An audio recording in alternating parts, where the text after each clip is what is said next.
श्रीवर्धमानाय निर्धूतकलिलात्मने सालोकानां त्रिलोकानां यद्विद्यादर्पणायते श्रीमत्परमगम्भीर स्याद्वादामोघलाञ्छनं जीयात्रैलोक्यनाथस्य शासनं जिनशासनं पंचपरमेष्ठी भगवान की जय। नमोकार महामंत्र की जय। वर्तमान जिन शासन नायक श्री महावीर भगवान की, चारित्र चक्रवर्ती आचार्य श्री शांति सागर जी महाराज की जय। परम पूज्य आचार्य गुरुवर प्रज्ञा शमन श्री देवनंदी जी महाराज की जय। श्रीमद जैन धर्म की जय। जय बोलिए भव्य प्रबोध मार्तांड मुनि श्री अमोघ कीर्ति जी महाराज की जय।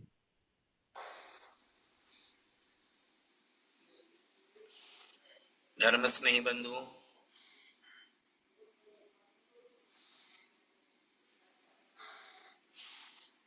कालचक्र के प्रवाह में क्या क्या परिवर्तन आ जाते हैं,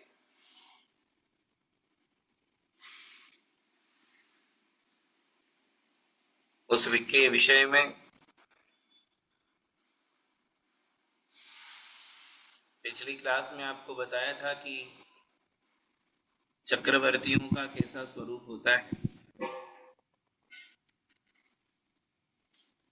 वर्तमान अवसर्पिणी काल में जो 12 चक्रवर्ती हुए थे, उनमें से पहले चक्रवर्ती भरत चक्रवर्ती थे।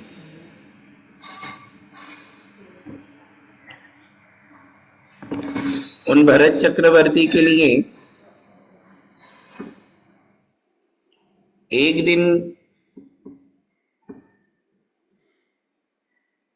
जो स्वप्न दिखाई दिए, उन स्वप्नों के विषय में आचार्य कहते हैं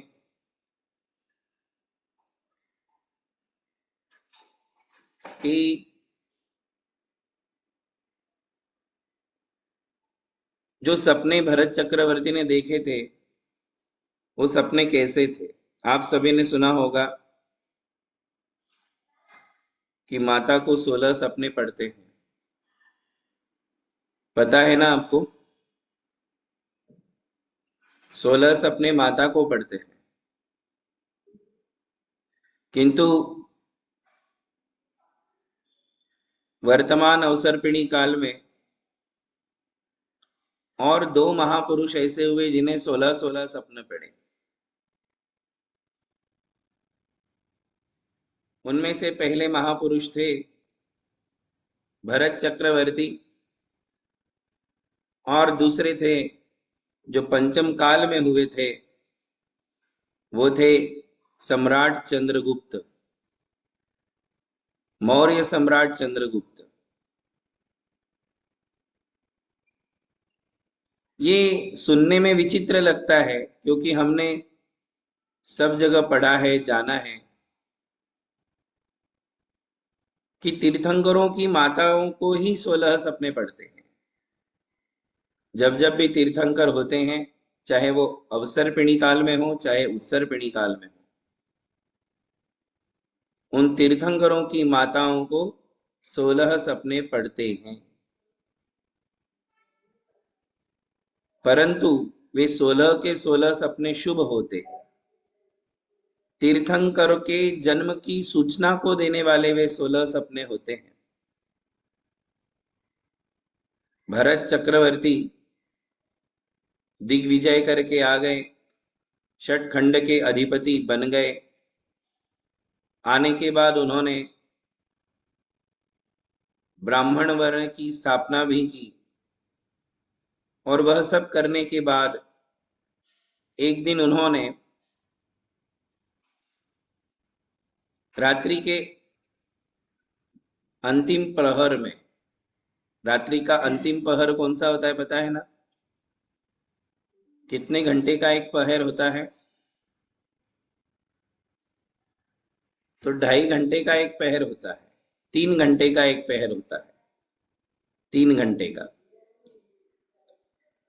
तो 4 प्रहर का रात हो, 4 प्रहर का दिन होता है और 4 प्रहर की रात्रि होती है।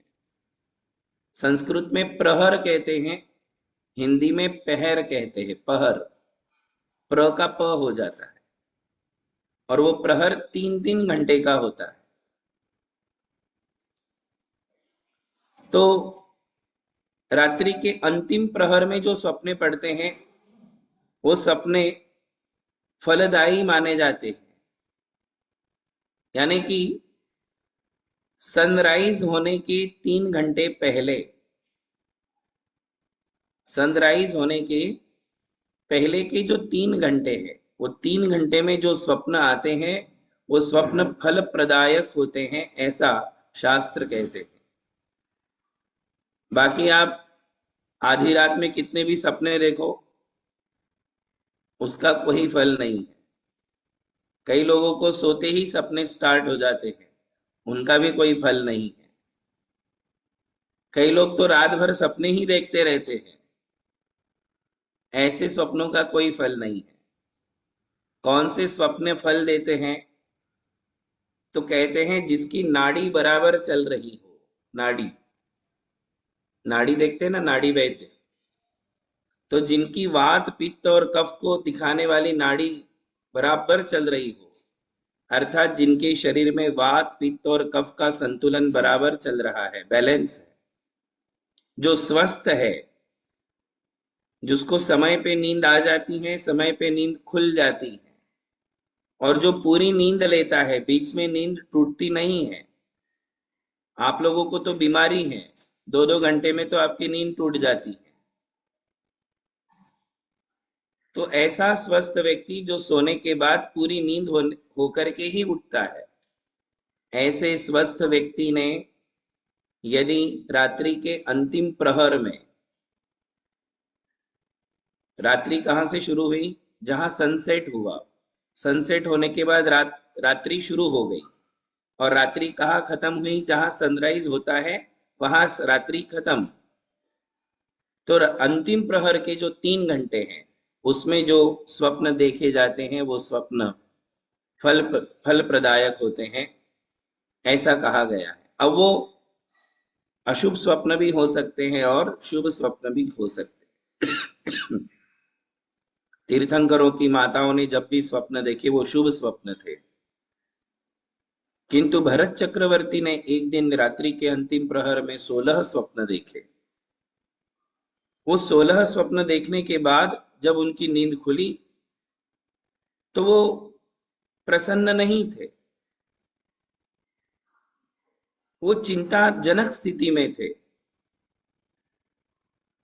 उन्हें ऐसा लग रहा था कि कुछ अशुभ होने वाला है। इतने अशुभ स्वप्न मुझे क्यों पड़े? 16 के 16 स्वप्न अशुभ। सेम घटना पंचम काल के प्रारंभ में जब मौर्य सम्राट चंद्रगुप्त हुए थे। अंतिम श्रुतकेवली भद्रबाहु महामुनिराज के समय में मौर्य सम्राट चंद्रगुप्त हुए थे। आप सभी को पता है कि अंतिम सम्राट भद्रबाहु, अंतिम श्रुतकेवली भद्रबाहु आचार्य और अंतिम मौर्य सम्राट मौर्य चंद्रगुप्त, ये दोनों विशाल संघ के साथ श्रवण बेलगोला गए थे, और श्रवण बेलगोला की चंद्रगिरी की गुफा में ही इनकी समाधि हुई थी। तो उस समय की घटना है ये कि चंद्रगुप्त ने भी 16 स्वप्न देखे। चौथे काल के प्रारंभ में भरत चक्रवर्ती ने 16 स्वप्न देखे। पंचम काल के प्रारंभ में मौर्य सम्राट चंद्रगुप्त ने 16 सपने देखे। उन 16 सपनों का वर्णन महापुराण के 41वें पर्व में उसका संपूर्ण वर्णन है। इसी प्रकार चंद्रगुप्त की जो 16 सपने हैं उसका भी बड़ा सुंदर वर्णन हमारे लिए पढ़ने को मिलता है। तो आचार्य महापुराण में जिनसेन स्वामी कहते हैं कि स्वप्नों के देखने से जिनके चित्त में खेद उत्पन्न हुआ है, ऐसे भरत अचानक जाग पड़े और स्वप्नों के फलों के विषय में विचार करने लगे। ये स्वप्न मुझे प्रायः बुरे फल देने वाले जान पड़ते हैं। साथ में यह भी जान पड़ते हैं कि ये स्वप्न चतुर्थ काल में नहीं, पंचम काल में जो दिखाई देने वाला है उसको सूचित करने वाले हैं। अर्थात भरत चक्रवर्ती ने जो 16 सपने देखे, उन सपनों का फल चौथे काल में नहीं, पंचम काल में दिखाई देने वाला था। तो पंचम काल की स्थिति को बताने वाले 16 सपने भरत चक्रवर्ती ने देखे और मौर्य सम्राट चंद्रगुप्त ने भी देखे। वो 16 सपने क्या थे? बड़ी सुंदर बातें इसमें विस्तार के साथ बताई है। मैं महापुराण के आधार से ना कहते हुए चंद्रगुप्त के जो 16 सपने थे वो आपको बताना चाहूंगा, क्योंकि वो काव्य रूप में है, कविता के रूप में है। तो कविता के रूप में होने से सुनने में आपको अच्छे लगेंगे। जो भरत चक्रवर्ती ने देखे थे वही चंद्रगुप्त ने भी देखे थे।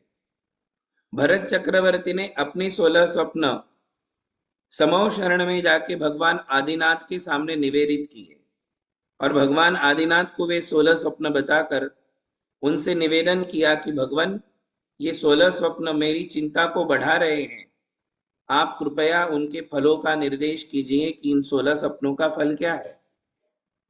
तब भगवान ने आदिनाथ ने कहा कि हे चक्रवर्ती, तुमने जो ये 16 सपने देखे हैं ये वास्तव में चिंता को उत्पन्न करने वाले हैं, किंतु इनका फल चौथे काल में नहीं, दुखमा सुखमा काल में नहीं, दुखमा काल में मनुष्यों को प्राप्त होने वाला है।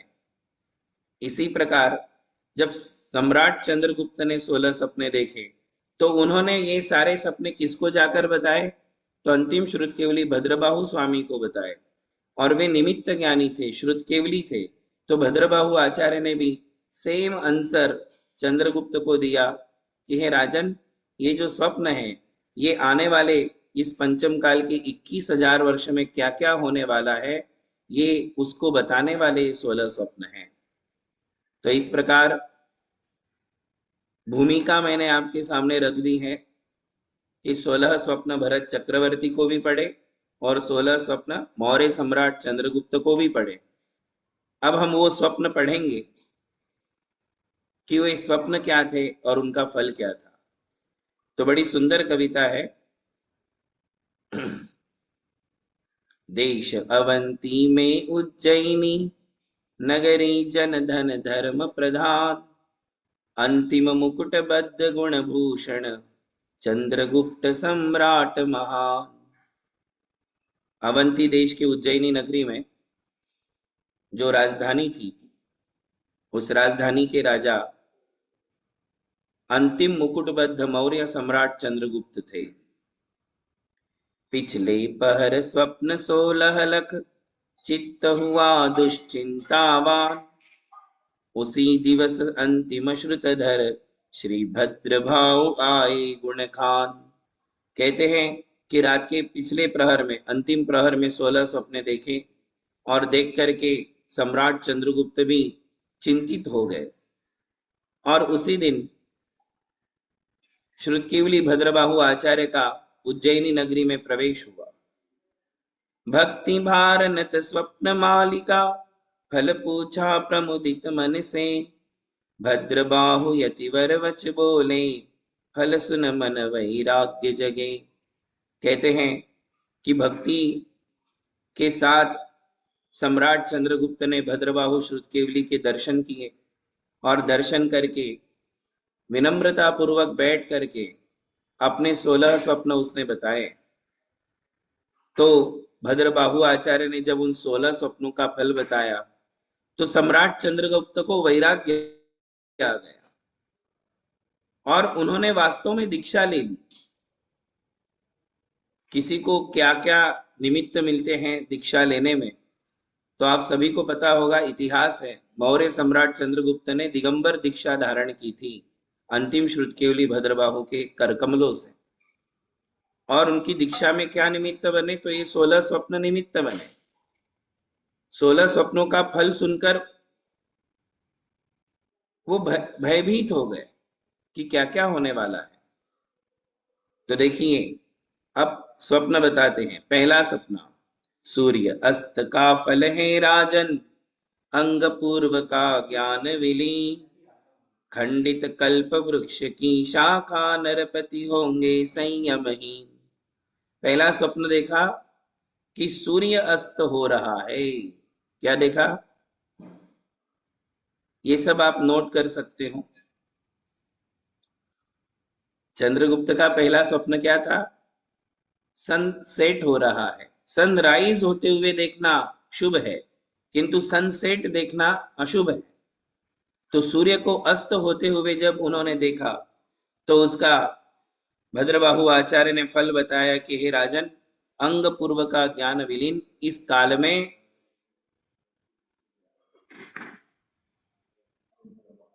काल में विशेष ज्ञान नहीं होगा। 5 प्रकार के ज्ञान हैं, उनमें से केवल ज्ञान पंचम काल में नहीं होगा, मन पर्यय ज्ञान पंचम काल में नहीं होगा, अवधि ज्ञान मन इस काल में नहीं होगा, और श्रुत ज्ञान में भी जो द्वादशांग का ज्ञान है, 12 अंग और पूर्वों का ज्ञान है, वो ज्ञान इस काल में किसी को भी नहीं होगा। ज्ञान का अस्त हो गया। सूर्य का अस्त होने का फल क्या है? विशिष्ट ज्ञान का अस्त हो गया। अब विशिष्ट ज्ञानी इस संसार में कोई भी नहीं होंगे। स्वयं भद्रबाहु श्रुतकेवली 12 अंग के ज्ञानी थे, श्रुतकेवली थे, किंतु आने वाले समय में अब ये सब ज्ञान नहीं रहेगा। ये पहले स्वप्न का फल है। फिर दूसरा स्वप्न बताया, खंडित कल्प वृक्ष की शाखा। कल्प वृक्ष होता है, आप समझ लो कि एक सामान्य जो पेड़ है अपने आंगन में, तो उस पेड़ की एक ब्रांच टूटी हुई है। क्या देखा दूसरा स्वप्न? पेड़ की एक ब्रांच टूटी हुई है, शाखा टूट गई है। किसकी? कल्प वृक्ष की। तो उसका क्या फल होगा? तो उन्होंने कहा, नरपति होंगे संयमहीन। नरपति यानी राजा। अब आगे के समय में जो भी राजा होगा, कोई भी दीक्षा नहीं लेगा। आपको पता है ना, भारत देश में राजतंत्र था, लोकतंत्र तो अभी आया महात्मा गांधी जी के बाद। तब तक तो पूरे विश्व में राजतंत्र ही चलता था, राजा और प्रजा, ऐसे ही यह संसार चलता था। और राजाओं की विशेषता थी कि वे सब जैन धर्म के परिपालक थे, और उन्होंने, राजाओं ने, हजारों पीढ़ियों से ऐसा इतिहास था कि वे सब राजा राज्य करने के बाद जब अपनी अवस्था आगे बढ़ती है, वृद्ध अवस्था आती है, उसके पहले, वृद्ध अवस्था आने के पहले वो क्या करते थे? तो अपने पुत्र को राज्यभार देकर के वे स्वयं दीक्षा ले लेते थे। ऐसी सैकड़ों नहीं, हजारों पीढ़ियों की के इतिहास में सभी राजाओं ने दीक्षा ली। किंतु जब ये स्वप्न देखा गया कि कल्प वृक्ष की शाखा ही खंडित हो गई है, तब भद्रबाहु आचार्य ने कहा कि इसका फल यही रहेगा कि इसके आगे कभी कोई राजा दीक्षा नहीं लेंगे। ये दूसरे स्वप्न का फल था।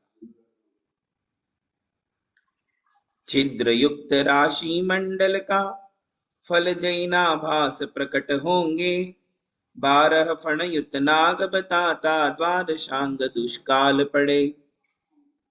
तीसरा स्वप्न उन्होंने देखा कि छिद्र युक्त राशि मंडल, वो जो राशि का मंडल होता है ना, सूर्य है, चंद्रमा है, शनि, राहु, केतु, ये जो नवग्रहों का मंडल आकाश में है, उन नवग्रहों में छेद पड़ गया है। छेद, चंद्रमा में छेद पड़ गया, सूर्य में छेद पड़ गया, सभी ग्रहों में छेद पड़ गया। तो छिद्र युक्त राशि मंडल का, जब छिद्र युक्त राशि मंडल देखा तो आचार्य कहते हैं इसका क्या फल होगा? तो भद्रबाहु स्वामी कहते हैं कि अब जैनाभास प्रकट होंगे। सभी सुनो, जैनाभास प्रकट होंगे। जैनाभास किसे कहते हैं? आपको मैंने एक प्रवचन में अच्छे से बताया था, यदि आपको याद हो।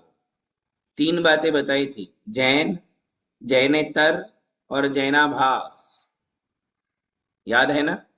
जैन, जैनेतर और जैनाभास।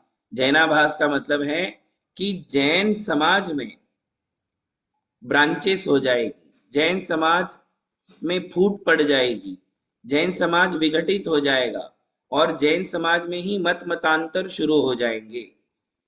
समझ लीजिए कि 1000 जैन हैं तो 1000 के 1000 जैन पहले एक थे, सिर्फ जैन थे, ना कोई दिगंबर था ना श्वेतांबर था।